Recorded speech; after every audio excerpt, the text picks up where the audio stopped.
Yo, what's up YouTube? I'm Max. This is my affirmation video from a book I've been writing called The Power of Now by Eckhart Tolle. I'm sure you're aware of that book. Like I said, I wrote it here, my affirmation video. It's just one take. And I'm just gonna go ahead and read it to you. And yeah, it's the same thing you can see on my other videos. I just repeat the same process as I continue to change my thoughts through writing everything here from a book I copied. Yeah, I copied the book. Totally copied it. Almost verbatim. Well, that was other books, so, but we're on Power of Now.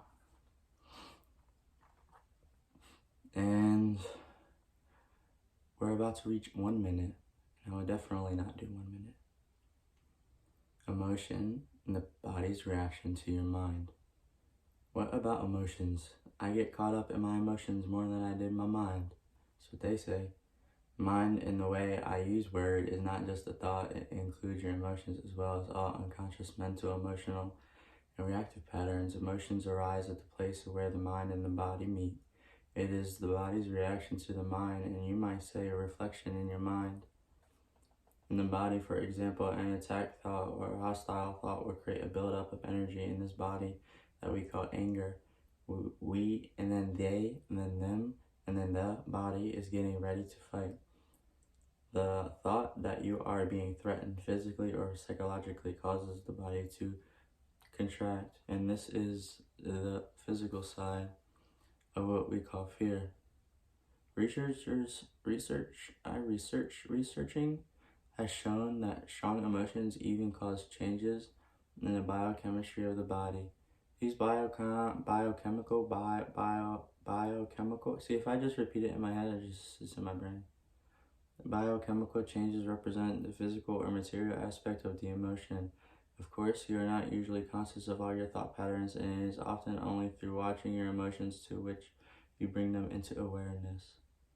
The more you are identified with your thinking, your likes and dislikes, judgments and interpretations, this is saying the less present you are as watching consciousness, the stronger the emotional energy charge will be. Whether you are aware of it or not, if you cannot feel your emotions, if you are cut off from them, you will eventually experience them on a purely physical level as a physical problem or symptom. A great deal has been written about this in recent years, so we don't need to go into it here. A strong unconscious emotional pattern may even manifest as an external event that appears to just happen to you. For example, I have observed the people who carry a lot of anger without being aware of it and without expressing it more like and attacked verbally or even physically or even by other angry people, and often for no apparent reason. They have a strong feeling of anger. This certain people are picked up subliminally, and it triggers their own latent anger. If you have difficulty feeling your emotions, start by focusing attention on the inner field of your body. Feel the body from within. This will also put you in touch with your emotions. We will explore this in more detail later. You say that an emotion is the mind's reflection in the body, but sometimes there is a conflict between the two. The mind says no while the emotion says yes, or the other way around. If you really want to know the mind, the body will always give you a truthful reflection. So look at the emotion, or rather feel it in your body. If there is no apparent conflict between them, the thought will be the lie. The emotion will be the truth, but not the ultimate truth of who you are, not the relative truth of the state of mind. At that time, conflict between surface thoughts and unconscious mental processes is certainly common.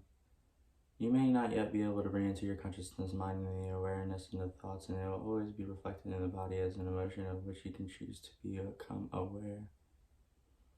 To watch an emotion is basically the same as listening or watching a thought, which I described earlier.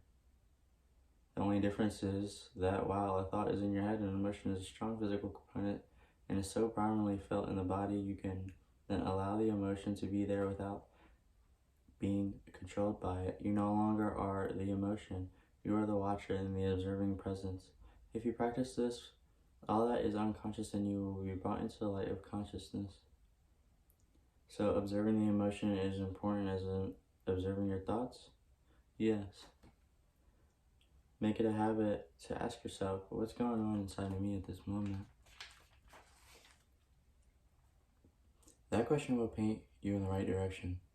But don't analyze, just watch. Focus your attention on within, feel the energy of the emotion. If there's no emotion present, take your attention more deeply into the inner energy field of your body. It is then the doorway into being. An emotion usually represents an amplified and energized thought pattern, and because of this, it is often overpowering, energetic charge. It is not easily initiated. You stay present enough to be able to watch it. It wants to take you over and usually succeeds unless there is enough presence in you. If you're pulled into unconscious identification with the emotion through lack of presence, which is normal, the emotion temporarily becomes you. And often this is a vicious cycle that builds up between your thinking and the emotion and to feed each other. The thought of patterns create a magnifying reflection of itself in the form of emotion, and the vibrational frequency of the emotion keeps feeding the original thought pattern. By dwelling mentally on the situation, event, or person that is perceived cause of the emotion, that the thought feeds energy to the emotion, which then turns in energized thought patterns, and then so on. Basically, all emotions are modifications of one's instincts and are undifferentiated. An emotion that has its origin in the loss of awareness of who you are beyond and form. Because of its undifferentiated nature, it is hard to find a name that precisely describes the emotion. Fear comes close, but apart from its continuous sense of threat, it also includes a deep sense of abandonment and incompleteness. It may be best to use a term that is undifferentiated as the basic emotion and simply call it pain. One of the main tasks of the mind is to fight or remove that emotional pain, which is one of the reasons for its insistent activity, but all it can ever achieve is to cover it up temporarily. In fact, the harder the mind struggles to get rid of pain, the greater the pain. The mind can never find the solution, nor can it afford to allow you to find the solution, because it is itself an intrinsic part of the problem. Imagine a chief of police trying to find an arsonist when the arsonist is the chief of police. You will not be free of that pain until you cease to derive your sense of self from the identification within the mind, which is to say, from ego. The mind is then toppled from its place of power, and being reveals itself as a true nature. Yes, I know you're going to ask. I was going to ask, what about positive emotions such as love and joy? They are inseparable from your natural state of interconnectedness with being. Glimpses of love and joy are brief moments of deep peace and are possible whenever a gap occurs in the stream of thought. For most people, such gaps happen only rarely and accidentally, in moments where the mind is rendered speechless. Sometimes triggered by great beauty, extreme physical exertion, or great anger, or great danger. Suddenly there is an inner stillness, and within that stillness there is a subtle but intense joy. There is love, there is peace. That's why I smile. Usually such moments are short-lived, as the mind quickly resumes its noise-making activity that we call thinking. Love, joy, and peace cannot flourish until you have freed yourself from the mind dominance, but they are not what I would call emotions. They lie beyond the emotions, a much deeper level. So you need to become fully conscious of your emotions and be able to feel them before you can feel which lies beyond them. Emotion literally means disturbance. The word comes from the Latin meaning to disturb. Love and joy and peace are deep senses of being, and rather they are aspects of the state of interconnectedness with being. As such, there is no opposite. This is because they arise from beyond the mind. Emotions, on the other hand, are being the point in which a dualistic mind are subject to the law of opposites. This simply means that you cannot have good without bad. So in the unenlightened mind, an unidentified condition, what is sometimes wrongly called joy, is usually short-lived pleasure. And it continuously operates in alternating pain and pleasure cycles. Pleasure is always derived from something outside of you, whereas joy arises from within. The very thing that gives you pleasure today will give you pain tomorrow. or it will leave you due its absence and give you pain. And what is often referred to as love may be pleasurable and exciting for a while, but it is an addictive and clingy and extremely needy condition that can turn into the opposite in the flick of a switch. Many love relationships after the initial euphoria has passed continue to oscillate between love and hate and attraction and attack. Real love doesn't make you suffer, how could it? It doesn't suddenly turn to hate, nor does real joy turn to pain. As I said, even before you are enlightened, before you have freed yourself from the mind, before you have any glimpses of true joy, true love, or deep inner peace still but vibrantly alive. These are aspects of your true nature which is usually obscured by the mind, and even with a normal addictive relationship there can be moments when the presence of something more genuine, something incorruptible can be felt. Soon to be covered up again through the mind interference. It may then seem that you had something very precious and lost it, or your mind may convince you that it was all an illusion anyway. The truth is that it was an illusion and you cannot lose it. It is part of your natural state which can be obscured but can never be destroyed by the mind. Even when the sky is heavily overcast, the sun hasn't disappeared. It's still there on the other side of the doors, the other side of the clouds. The Buddha said that pain or suffering arises through thought and desire, and craving that to be free of pain, we need to cut through the bonds of desire. All cravings of the mind are the salvation and the fulfillment in external things in the future as a substitute for the joy of being.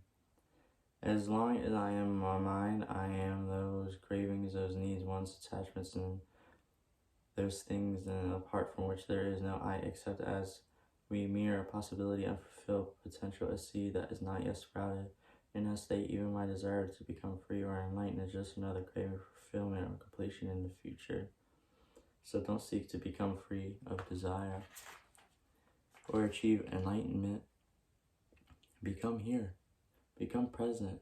And like how you're listening. Be there as an observing mind. Instead of quoting the Buddha, be the Buddha, be the awakened one, which word and that means, and Buddha, what does it mean? Humans been in the grip of pain for eons ever since they fell from the state of grace, entered into the realm of time and mind and lost an awareness of being. At that point, they started to perceive themselves as meaningless fragments in a one-time universe and unconnected to the source of each other.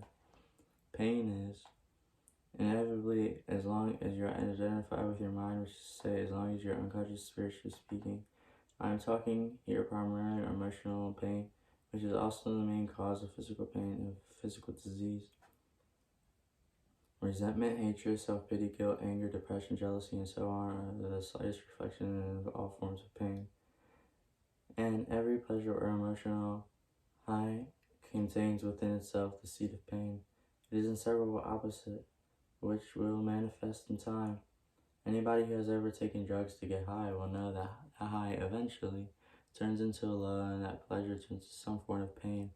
Many people also know from their own experience who have easily and quickly animated relationships and can turn from a source of pleasure to pain.